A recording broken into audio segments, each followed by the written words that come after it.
ETF index mutual funds నేర్చుకుని stock మార్కెట్లో రాణించాలనుకుంటున్నారా? వెంటనే ఈ నెంబర్కి కాల్ చేయండి. నమస్తే రమగారు. నమస్తే జయ. రమగారు, మనం నవలల్ని తీసుకొని ఆ నవల యొక్క ఇతివృత్తం మొత్తం బ్రీఫ్గా మనం ఒక స్టోరీ రూపంలో చెప్పుకుంటున్నాం. మరి ఈరోజు ఏం చెప్తున్నారు? సంక్షిప్త శబ్ద చిత్రం లాగా. అంతే. చిన్నప్పుడు రేడియోలో వచ్చేది సినిమా అంతా బ్రీఫ్గా చెప్పేయటం, కొన్ని ఇంపార్టెంట్ డైలాగులు అవి. తర్వాత సినిమా కథని బ్రీఫ్గా పత్రికలో కూడా వేసేవాళ్ళు, అలాంటివి ఉండేవి. ఇది బాగుంది, నాకు సినాప్సిస్ చెప్పడం, కథలో సారాంశం చెప్తామన్నమాట. బాగుంది. ఎద్దనపూడి సులోచనారాయణ గారిది ఆరాధన. నేను మొన్నే చెప్పాను ఈ మాట. అవునవును. అయితే ఇది నేను మాదిరెడ్డి గారిదే ఎద్దనపూడి గారిది కొంచెం కన్ఫ్యూజ్ అయ్యా. యాక్చువల్గా నేను మొదట చదివిన నావెల్స్లో ఫస్ట్ సెట్లో ఆరాధన కూడా ఉంది. చిన్న ఎంఎస్కో వాళ్ళ చిన్న బుక్ ఉండేది మా ఇంట్లో. ఒక అమ్మాయి ఏడుస్తున్నట్టుగా ఉండే పిక్చర్ ఉంటుంది, అమ్మాయి కంటి నీరు పడుతున్నట్టుగా అన్నమాట. భలే కదిలించే కథ, చెప్పలేకపోవటం. మూగవాళ్ల వేదన ఎలా ఉంటుందో చాలా బాగుంటుంది కథ. భాష కూడా చాలా బాగుంటుంది. సులోచనారాయణ గారి కథనం అసలు చెప్పడానికి వీల్లేదు, అనితర సాధ్యం. ఎంత స్టైలిష్గా ఉండే క్యారెక్టర్లు నావెల్స్ రాశారు ఆవిడ. క్యారెక్టర్లను పెట్టి సింపుల్ సోబర్ సామాన్యమైన వాళ్ళు, మన పక్కింటి వాళ్ళు, సాధారణమైన మనుషుల కథలు కూడా చాలా బాగా రాశారు ఆవిడ. సెక్రటరీ అవి చాలా ఇష్టం నాకు. సెక్రటరీ, మీనా, జీవన తరంగాలు భలే బాగుంటాయి. చాలా పుస్తకాలు నా సినిమాలుగా కూడా వచ్చినాయి. ఈ ఆరాధనని సినిమా తీసుంటారని, సీరియల్ తీసుంటారని నేను అనుకోను. ఎందుకంటే ఆరాధనలో హీరోయిన్కి మాటలు లేవు. ఓహో. మూగమ్మాయి, మూగవాళ్ళని పెట్టి సినిమా తీసేంత ధైర్యం ఉండదు జనాలకు. మరి అవి బాగుంటాయి. ప్రేమలేఖలు, సిరివెన్నెల మనం చూస్తాం, సుహాసిని, అదొకటే కనిపిస్తుంది. అదొకటే కనిపిస్తుంది. అది కూడా అది విశ్వనాథ్ గారి చేతిలో పడింది కాబట్టి ఆయన తన తపస్సుతోటి దాన్ని సాధ్యం చేసేసారు, పండించేశారు. అంతే, అందరి వల్ల కాదు. బాగుంటుంది ఆరాధన కదా. అలాగే స్టార్ట్ చేద్దాం. అనంత్ అని ఒక సివిల్ ఇంజనీర్ అబ్బాయి. అతని తల్లి, ఇద్దరు పిల్లలు ఉంటారు.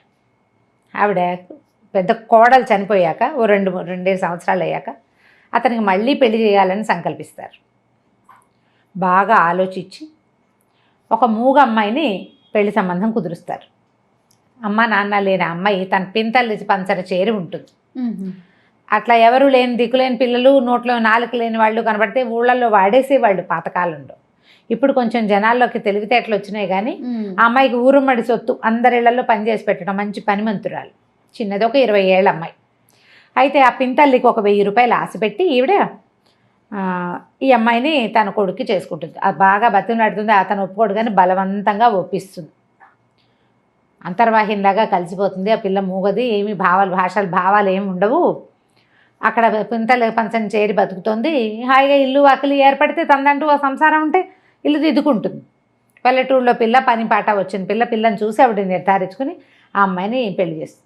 అనంతకిచ్చి చేసేస్తే ఊళ్ళో వాళ్ళంతా ఏమనుకుంటారంటే ఏదో ముస్లిం ఉతక ఏదో రెండో పెళ్లి వాడికి ఇస్తుంటే రెండో పెళ్లి వాడంటే ఎవరో అనుకుంటారు.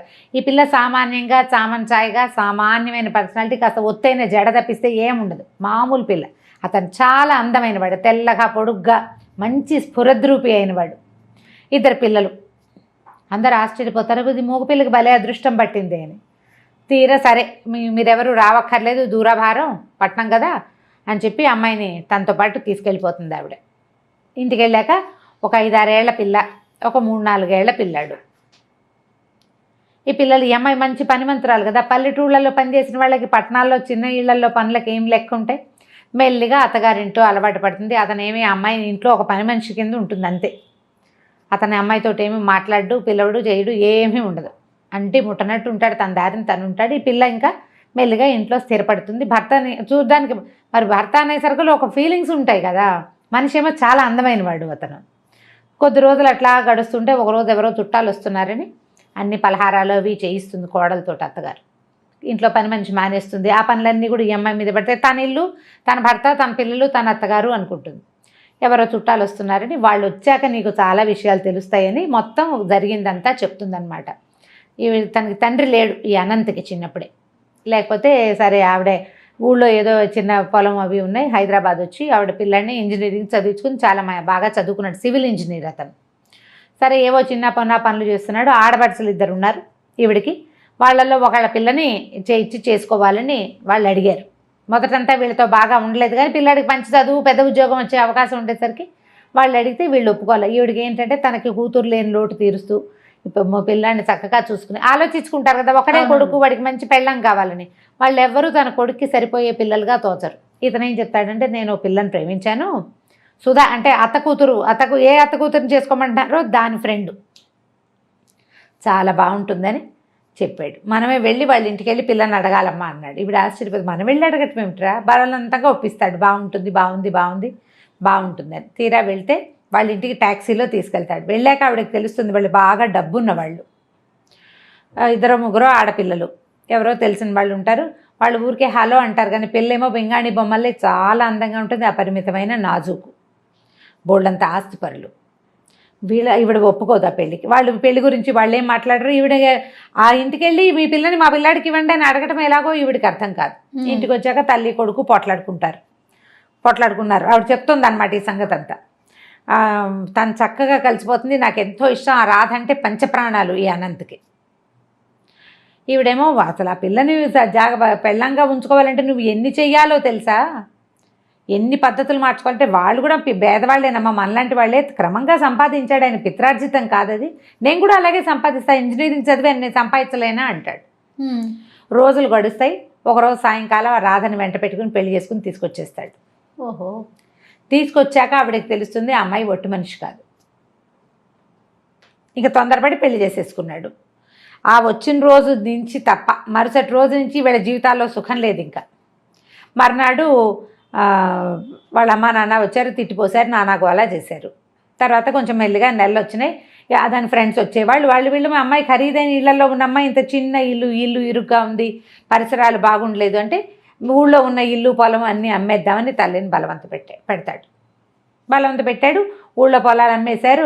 ఇళ్ళ స్థలం ఎంత కష్టపడి ఎన్నేళ్ళో దాచి పెట్టుకున్న స్థలాలు మరి ఇంకేం చేస్తుంది. ఈవిడ ఒకడే కొడుకు, 40,000 ఎంతో మొత్తానికి అమ్మేసి ఇక్కడ ఇల్లు అద్దెకి తీసుకుంటాడు, అన్నీ ఏర్పరుస్తాడు, కులాసాగా ఉంటారు. మరి పెద్ద పిల్లకి ఏడాది వస్తుంది, మొదట ఒక పాప పుట్టింది. ఆవిడ వాళ్ళ అమ్మ నాన్న బాగా రాకపోక చేసి పిల్లని తమకు ఇచ్చేయమంటారు. ఈ అమ్మాయి కూడా పంపుదామనుకుంటుంది, కానీ అతను ఒప్పుకోడు. నాకు తోబుట్టులేరు, ఎవరు లేరు, నేను ఒంటరిగా పెరిగాను, నా పిల్లలు నాతోటే ఉండాలంటాడు. ఈ పిల్ల కొంచెం ఏడాది నిండేసరికల్లా మళ్ళీ నెల తప్పుతుంది అమ్మాయికి. ఈసారి ప్రెగ్నెన్సీ కొంచెం కాస్త 2 నెలలు గడిచేసరికల్లా ఇల్లు జప్తు అయిపోతుంది. తల్లి పోట్లాడుతుంది, ఇంత డబ్బు పట్టుకొచ్చావు కదా, అంతా ఏం చేశాడో మరి వాడుతున్నాం కదా, జల్సాలకి వాడేసుకున్నారు డబ్బంతా. ఇక లబోదిబో. అక్కడి నుంచి ఏం చేస్తారు, వెంటనే ఇల్లు మారిపోయారు, చిన్న ఇంట్లోకి వెళ్ళారు. పిల్లకి కడుపుతో ఉన్న పిల్లకి మందు మాకు కూడా లేని స్థితి వచ్చేసింది. అతనికి ఉద్యోగం రాలా. ఆ ఊరు నుంచి తెచ్చిన డబ్బుతో ఇల్లు అవి కొనేసి అది చేసి ఖర్చు పెట్టేశాడు, ఎంజాయ్ చేసేసాడు. ఈ పిల్ల అతనికి ఏంటంటే ఆ భార్య అమిత వ్యామోహం అమ్మాయి అంటే, దాన్ని సంతోషంగా ఉంచడమే కావాలంతే. సరే, తీరా డెలివరీ అయ్యే టైంకి వాళ్ళ అమ్మ నాన్న వచ్చారు, కానీ వాళ్ళేమీ వీళ్ళతో సరిగ్గా లేరు. ఇంత చిన్న ఇంట్లో ఉంటున్నారని ఏదో అంటారు. అమ్మాయి దిగులుగా ఉంటుంది. పిల్లాడు పుట్టాక మా అమ్మ వాళ్ళ ఇంటికి వెళ్తానంటుంది, బెంగ పెట్టుకుంటుందని పంపిస్తారు. అక్కడికి వెళ్తే 2 రోజులు 4 రోజులకి తిరిగి వచ్చేస్తుంది, ఉండలేదు వాళ్ళ దగ్గర. వాళ్ళంతా డబ్బులు ఉన్నవాళ్ళు, ఈ అమ్మాయి పేదింట్లో ఉండిపోయింది. నాదే పొరపాటు, ఉద్యోగం లేని వాడు ఇంత ఖర్చు పెడుతుంటే ఎలాగా అని నేను అడగలేకపోయాను, నాకు తెలియలేదు, నా వల్లే మన పరిస్థితి ఇట్లా అయిందని ఫీల్ అవుతూ ఉంటుంది. పిల్లాడు కొంచెం పెరిగిన తర్వాత ఒకరోజు పిల్లలిద్దరిని తయారు చేసి, నేను మా అమ్మమ్మ వాళ్ళ ఇంటికి వెళ్ళొస్తానని పిల్లలిద్దరిని ఇక్కడ పెట్టి పుట్టింటికి వెళ్తుంది. మర్నాడు పొద్దున మధ్యాహ్నం వాళ్ళ నాన్న వచ్చి ఆ మేఘాల మీద రాసుకెళ్ళి ఎక్కడన్నాడు, నా కూతురుని చంపేశాడని కాల్ చేశాడు. ఆ అమ్మాయి అక్కడికి వెళ్ళి నిద్ర మాత్రలు వేసుకుని చనిపోయింది అమ్మ వాళ్ళ ఇంట్లో. నా వల్లే నా భర్త ఇట్లా అధోగతి పాలైపోయాడు, వీళ్ళకి మేము ఎప్పటికి పైకి వస్తాం, మా అక్క చెల్లెళ్ళ ముందు నేను ఎప్పుడు తలెత్తుకుని తిరుగుతాను. అలా దిగులతోటి సూసైడ్ చేసుకుంటుంది. ఈ పిల్లలు మిగిలిపోతారు.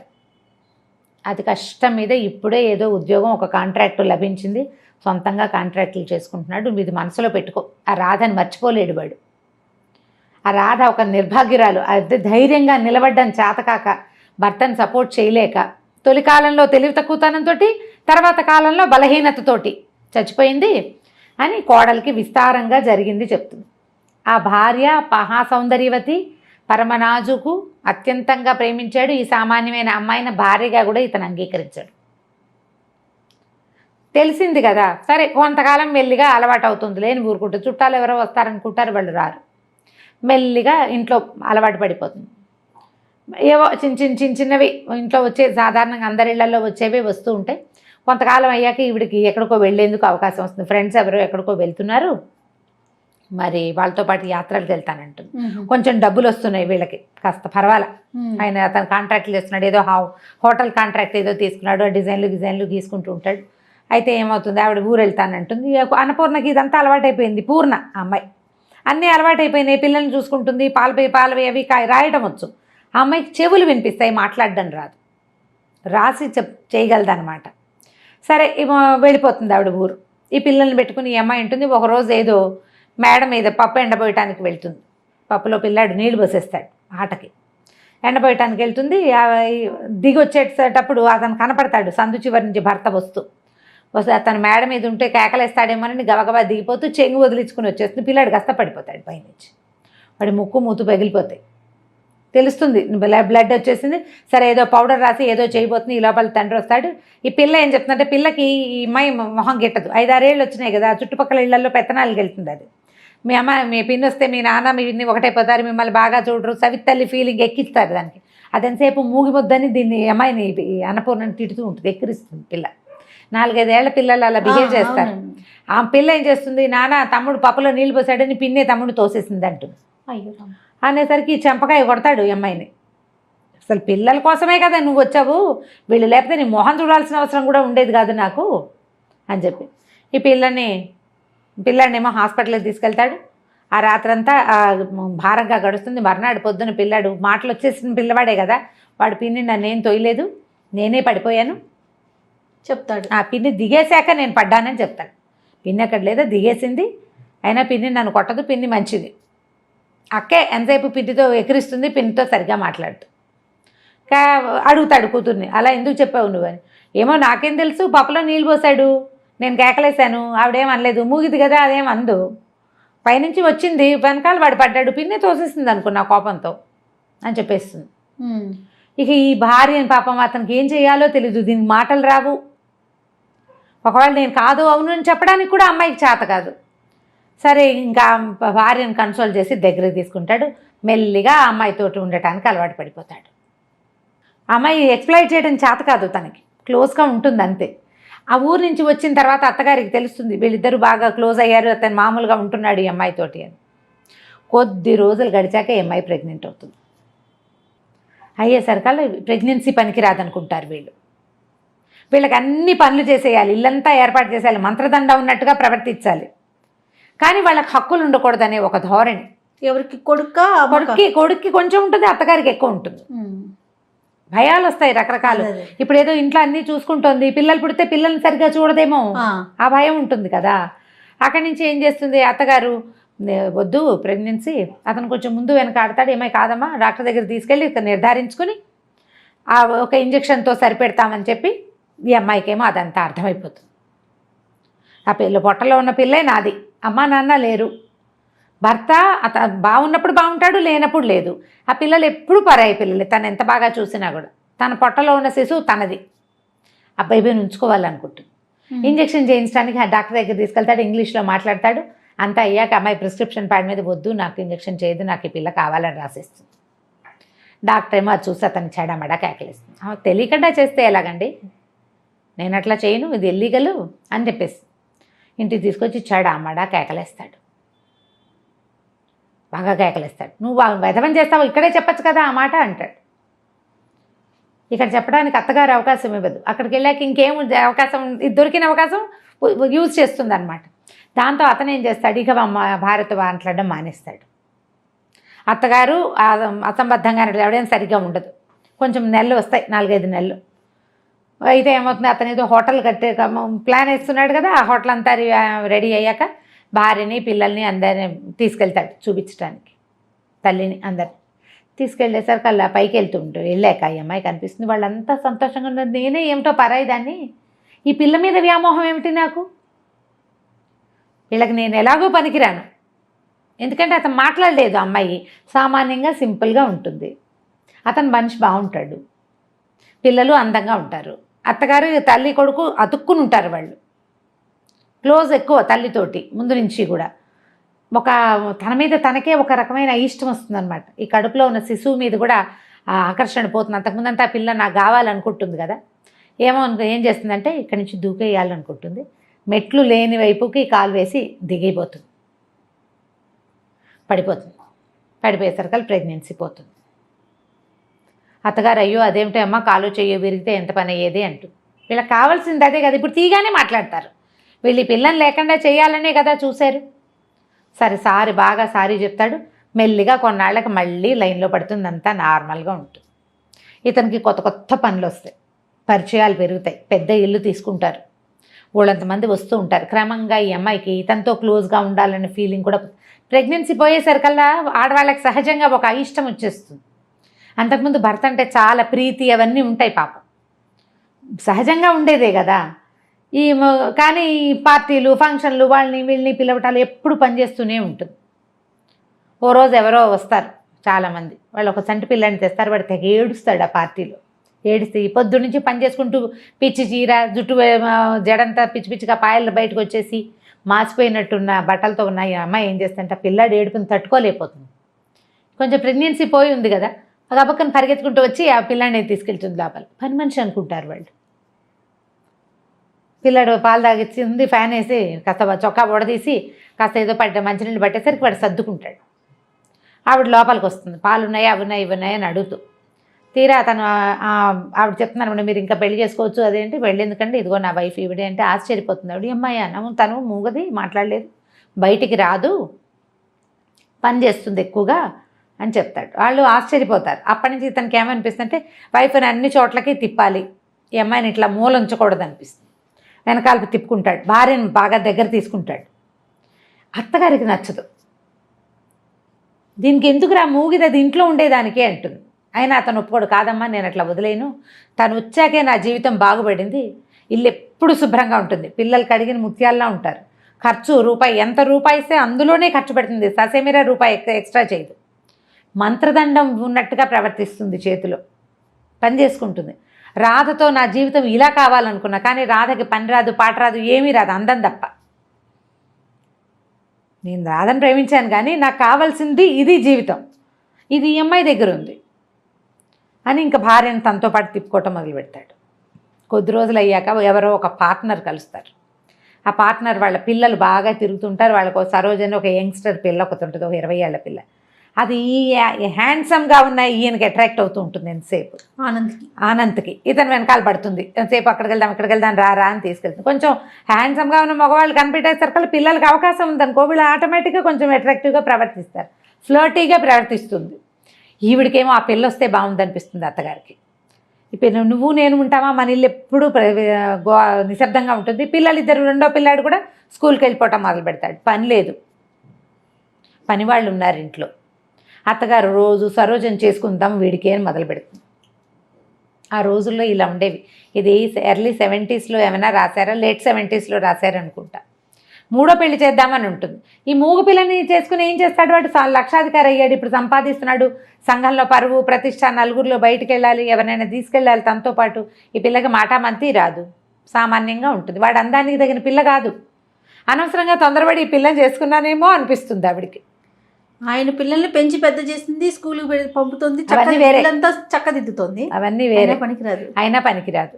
అయితే ఏమవుతుంది, ఈవిడికి ఎలాగైనా ఈ అమ్మాయిని పంపేసి ఆ సరోజని తెచ్చేసుకుందామని ఉంటుంది. అయితే ఏమవుతుంది, ఇంతలో ఈ అమ్మాయికి ఊరి నుంచి ఉత్తరం వస్తుంది. వాళ్ళ బాబాయ్ రాస్తారు, పింతల్లికి అస్సలు ఒంట్లో బాగోలేదని అన్నపూర్ణని పంపించమంటే అమ్మాయి దొరికింది ఛాన్స్ అని ఈవిడేం చేస్తుంది, ఈ అమ్మాయిని ఊరెళ్ళమంటుంది. అప్పటికే చెప్తుంది సరోజని చేసుకుందాము వీడికి అని. ఆ అమ్మాయి విరక్తిగా ఉంటుంది, ఏం చేయాలో తెలియదు. ఇవన్నీ చేశాక ఇప్పుడు నన్ను పక్కన నువ్వు ఉండు, ఇంట్లోనే దాన్ని చేసుకుంటాడు సరదాగా అంటుంది. ఆ పూటే అతను అమ్మాయి వచ్చి ఇతన్ని సినిమాకో ఎక్కడికో లాక్కెళ్తుంది. ఈ పిల్ల నేను అన్నపూర్ణని ఊరు తీసుకెళ్తాను, ట్రైన్ ఎక్కిస్తాను, మీరు సినిమాకి వెళ్ళండి అని వాళ్ళని పంపించేస్తుంది. ఈ అమ్మాయికి తన ఎదురుగుండానే భర్త ఆ అమ్మాయితో కలిసి కారులో వెళ్తూ ఉంటే ఇక వీడు నాకేం దక్కుతాడు అనిపించేస్తుంది, విరక్తి పుట్టేస్తుంది కదా. సరే ఊరు వెళ్ళిపోతుంది. ఊరు వెళ్ళేసరికి అలా కొద్ది రోజులకే ఈ 4-6 పిల్లలు ఉంటారు ఆ